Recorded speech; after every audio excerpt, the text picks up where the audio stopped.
عمل بتاتا ہوں سورۃ اخلاص کا. میں نے کئی لوگوں کو، یہ بات ذرا غور سے سنیے گا، پہلے درود پاک پڑھے. میں نے کئی لوگوں کو صرف چاشت کے عمل سے، فرض نماز تو پڑھتے ہیں، نوافل میں چاشت کے عمل سے خوشحال ہوتے دیکھا ہے. فجر کی نماز کے 1 گھنٹے بعد چلو طے کر لیں اشراق ہے، اشراق کے 1 گھنٹے کے بعد چاشت. بس آسان آپ کو طریقہ بتا دیا. دکان ہے، دفتر ہے، کاروبار ہے، جہاں بھی ہے وہاں ذرا تنہائی میں بیٹھ کے پڑھ لیں. اور چاشت کے کتنے نفل ہوتے ہیں؟ کم از کم 4. وہ 4 نفل ایک ہی سجدے سے بھی پڑھ سکتے ہیں، جدا جدا بھی پڑھ سکتے ہیں. یعنی چاروں ایک ہی سجدے سے پڑھ سکتے ہیں، جدا بھی پڑھ سکتے ہیں. جو بندہ چاشت کی 4 رکعت پڑھنے کی ترتیب زندگی میں بنا لے گا، میں نے بہت لوگوں کو چاشت کے نفل کی وجہ سے خوشحال ہوتے دیکھا ہے، بامراد ہوتے دیکھا ہے، قرضے اترتے اور قرضوں کے بوجھ ہٹتے.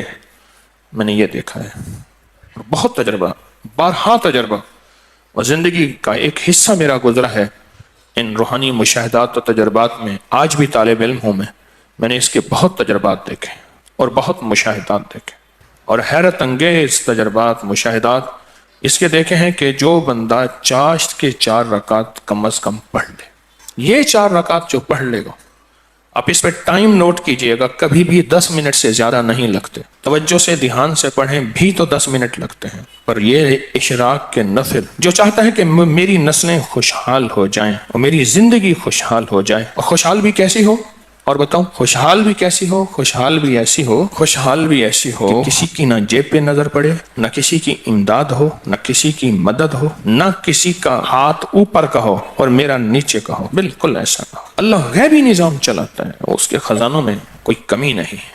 اللہ غیب سے اور غیبی نظام چلاتا ہے اور غیب سے عطا کرتا ہے. جو یہ فیصلہ کر لے کہ میں نے اشراق پڑھنی ہے، چاشت میں یہ نفل چاشت کے پڑھنے ہیں. اچھا، یہی نفل، یہی عمل اشراق میں بھی پڑھ سکتا ہے، لیکن میں نے جو تجربے کیے ہیں چاشت کے، اشراق کے، اپنے فائدے، اس کی اپنی تاثیر، نہ انکار ہمیشہ اقرار. لیکن جو میرا تجربہ ہے خوشحالی کے لیے، اس کی ایک وجہ اور بھی ہے. انسان اس وقت کچھ مصروف ہو جاتا ہے، اس کی زندگی میں مصروفیت ہوتی ہے. کتنے لوگ ایسے ہیں جنہوں نے آج تک سورج نکلتے نہیں دیکھا.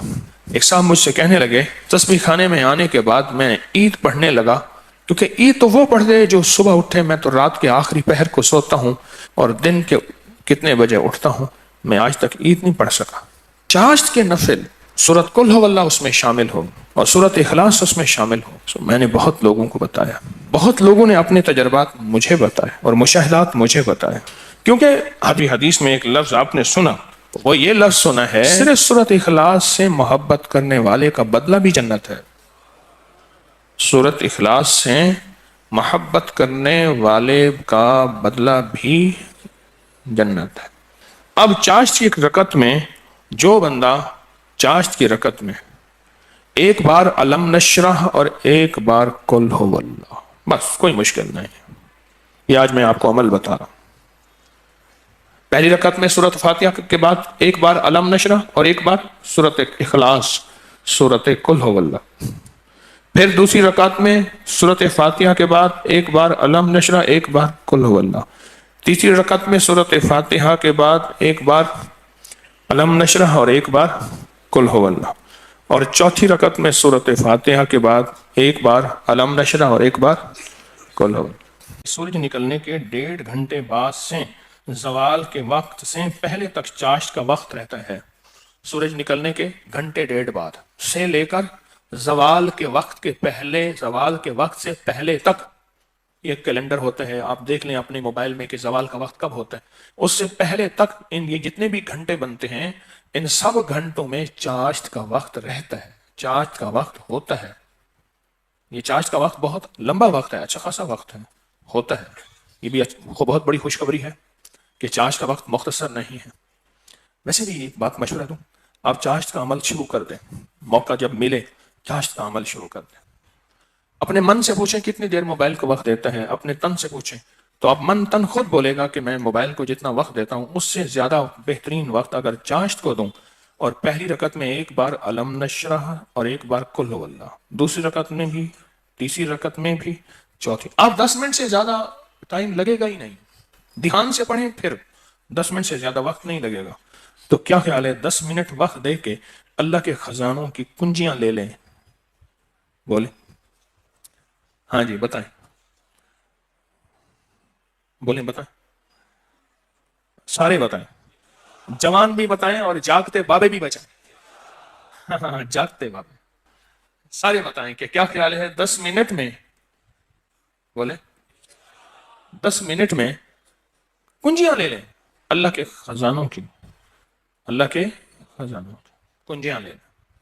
اور یہ سورۃ اخلاص کی طاقت میں یہ چیز موجود ہے, سورۃ اخلاص کی طاقت میں یہ تاثیر موجود ہے. میں ایک دفعہ صحرا میں گیا, دور ایک ٹیلے پہ گیا, میں نے کہا مولا پتہ نہیں کتنے 100 سال کتنے 1000 سال سے آج تک یہاں سجدہ نہیں ہوگا. صحرا یہ پہاڑ تو ہزاروں سال پرانے ہیں نا, بلکہ لاکھوں سال پرانے ہیں. تو میں نے وہاں نفل پڑھے, اور نفل پڑھنے کے بعد میں نے اس صحرا پہ انگلی سے سورۃ اخلاص لکھی, اخلاص لکھی, سورۃ اخلاص انگلی سے لکھ کر پھر اس ریت کو جمع کیا اور اس ریت کو بکھیر دیا, اور اللہ سے عرض کیا یا اللہ جہاں جہاں بھی اس کے ذرے جائیں وہ سارے ذرے قیامت تک سورۃ اخلاص پڑھ کے میرے ترازو کو بھاری کریں.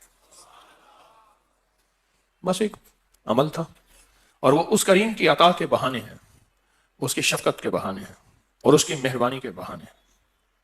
جیسے میں نے چاشت کے نفل بتائے ہیں, پڑھ لیا کریں, سفر میں ہیں, حضر میں ہیں, جہاں بھی ہیں, گاڑی میں بیٹھے ہیں نا باوضو ہیں, نفل کی آپ پڑھ سکتے ہیں, آپ بیٹھے ہوئے نفل پڑھ سکتے ہیں, آپ کھڑے ہو کے نفل پڑھ سکتے ہیں, آپ بستر میں نفل پڑھ سکتے ہیں.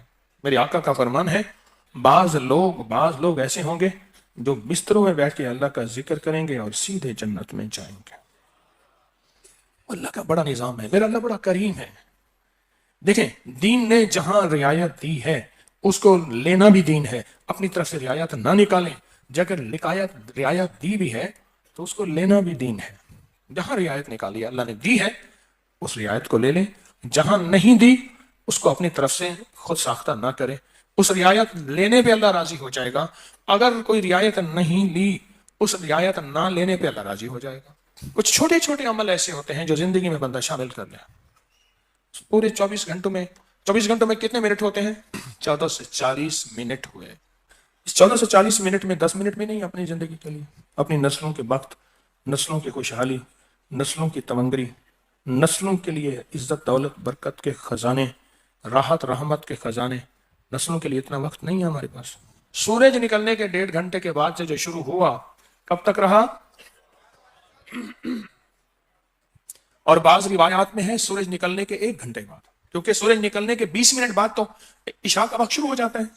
لہذا پھر چاشت پڑھیں گے, 10 منٹ دیں گے, 1400 کتنے منٹ, 40 منٹ میں 1410 منٹ اللہ کو دے دیں, 30 منٹ اپنے پاس رکھ لیں اپنے پاس اور اللہ کو دے دیں. اللہ کہتے ہیں اچھا والد لایا مٹھائی کا ڈبہ, اس نے ڈبہ دیا, ایک لڈو دے دیا باقی چھپا دیا, اور دے کے کہتا ہے میرے بیٹے مجھے تو دے.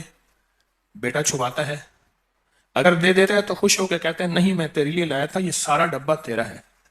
اور اگر بیٹا نہیں دیتا تو دل افسردہ ہوتا ہے, لیکن پھر بھی ڈبہ ہوتا بچے کا ہے.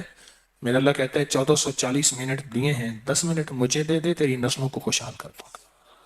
بس اور کیا چاہیے, 10 منٹ مجھے دے دے, تیری نسلوں کو خوشحال کر, تیری نسلوں کو آباد کر دوں گا, شاد کر دوں گا. نہیں سمجھ آئی نا؟ نہیں نا. پھر ایک اور چیز بتاتا ہوں. مرغی کیا کرتی ہے, کس دن کا چلا کاٹتی ہے, انڈوں پہ بیٹھتی ہے, حسب ضرورت کھانا کھا بھی لیتی ہے, پانی بھی پی لیتی ہے, باقی سارا وقت بیٹھ کے انڈوں پہ اوپر بیٹھتی ہے. 21 دن کے بعد اس کے اوپر فتوحات کے دروازے کھلتے ہیں. سب سے پہلے اللہ اسے فوج دیتا ہے, ایک ٹیم دیتا ہے, ایک جماعت دیتا ہے. دوسرا, اور جماعت اور ٹیم اور فوج بھی سیکھی سکھائی دیتا ہے. بچے سیکھی سکھائے ہوتے ہیں. بطخ کے بچے کو بطخ سیکھنا سکھاتی ہے, بولیں تیرنا. دوسرا اللہ پاک اس مرغی کو ایک شجاعت اور جرت دیتے ہیں. پہلے وہ مرغی بلی سے ڈرتی تھی, اب بلی سے لڑتی ہے. میں نے خود دیکھا, جب بچے آتے ہیں نا, میں نے اس مرغی کو بلی سے لڑتے دیکھا. تھوڑا سا وقت دے دیں زندگی میں, اللہ پھر صفات اور مراعات اور عطاؤں کی برکتوں کی بارشیں عطا کر دے گا.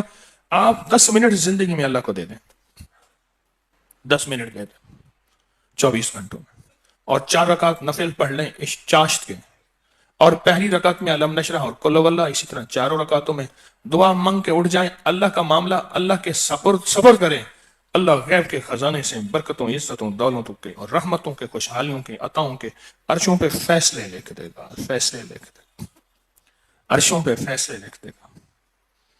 جو کرے سو پائے، راحت بھی، رحمت بھی، برکت بھی، شفقت بھی، عطا بھی، صفت بھی، کرم بھی، مہربانی بھی، جو کرے سو پائے۔ اپنی زندگی میں نا چھوٹے چھوٹے رنگ بھرتے جائیں، رنگ بھرتے جائیں، چھوٹے چھوٹے چھوٹے، زندگی بڑی لاجواب ہوتی چلی جائے گی، اس میں ذائقے ہی ذائقے، اس میں محبت ہی محبت، اس میں عطا بھی عطا، بس ایسے رنگ بھرتے جائیں اپنی زندگی میں، تھوڑے تھوڑے رنگ بھرتے جائیں۔ شیخ ابوالحسن شاذلی رحمۃ اللہ علیہ فرماتے ہیں، جو شخص یہ چاہتا ہے کہ وہ حالت توحید میں مرے، کفر پر نہ مرے اور خاتمہ ایمان پہ ہو، یہ بڑا مشکل مسئلہ ہے۔ کئی واقعات دیکھے کہ لوگ ایمان والے تھے لیکن آخری وقت ختم ہو گیا، تو فرمایا اسے چاہیے وہ کم از کم روزانہ 50 بار سورۃ اخلاص پڑھ لے، جو کہتا ہے میرا خاتمہ ایمان پہ ہو۔ اور فرمایا کہ جو اللہ سے خالص محبت کرنا چاہتا ہے، اللہ سے خالص محبت کرنا چاہتا ہے، وہ سورۃ اخلاص پڑھے۔ فرمایا وہ ایسے ہے کہ اللہ سے محبت کرے گا، اور جو اللہ سے محبت کرتا ہے اللہ اس سے محبت کرتا ہے، اور جس سے اللہ محبت کرتا ہے اس کو اللہ کا ولی کہتے ہیں۔ تو جو اللہ کا ولی بننا چاہتا ہے وہ خالص کیا کرے؟ سورۃ اخلاص پڑھے، سورۃ اخلاص۔ جہاں اور ذکر ہیں، جہاں اور تسبیح ہیں، جہاں اور اعمال ہیں، وہاں سورۃ اخلاص کو بھی اپنی زندگی کے کسی گوشے میں شامل کر دیں، کامیاب ہو جائے گا، بامراد ہو جائے گا۔ زندگی بھی، صحت بھی، تندرستی بھی، عطا بھی، شفقت بھی، برکت بھی، رحمت بھی، انشاءاللہ۔ اللہ کو چند منٹ دے دیں، اور بڑا کریم ہے، تھوڑی سی منت پہ مان جانے والا، اور تھوڑی سی منت پہ مان جانے والا، تھوڑی سی درخواست پہ مان جانے والا، اور تھوڑی سی عطا پہ تھوڑا سا اللہ کو دے دیں، اللہ کہتے ہیں میں راضی ہو گیا ہوں۔ تھوڑی سی چیز پہ وہ راضی ہو جاتا ہے۔ آج کے بعد اپنی زندگی میں کوئی 10 منٹ اللہ کو دے دیا کریں۔ اچھا، یہ 10 منٹ کون سے ہیں یہ بھی ذرا بتا دوں۔ فرض نماز تو بہت ضروری ہے، یہ نوافل وہ ہیں جو اضافی ہیں، آپ جو اضافی لوگوں کو دیتے ہیں وہ جا کے دل پہ پڑتے ہیں۔ ایک بندے کو اس کی اجرت دی 100 روپے، اور 10 روپے اس کو اضافی دے دیے، سن لیں یاد سے، وہ 100 بھول جائیں گے، 10 کبھی نہیں بھولیں گے، 100 بھول جائیں گے، وہ 10 کبھی نہیں بھولیں گے۔ اللہ پاک بھی فرماتے ہیں میرے بندے مجھے بس ایسے 10 منٹ دے دے، تجھے اور تیری نسلوں کے لیے خوشحالی کے دروازے کھول دوں گا، تیرے اور تیری نسلوں کے لیے خوشحالی کے دروازے کھول دوں گا، خوشحالی کے۔ تو مجھے 10 منٹ دے دیں، پھر دیں گے اللہ کو 10 منٹ دیں گے۔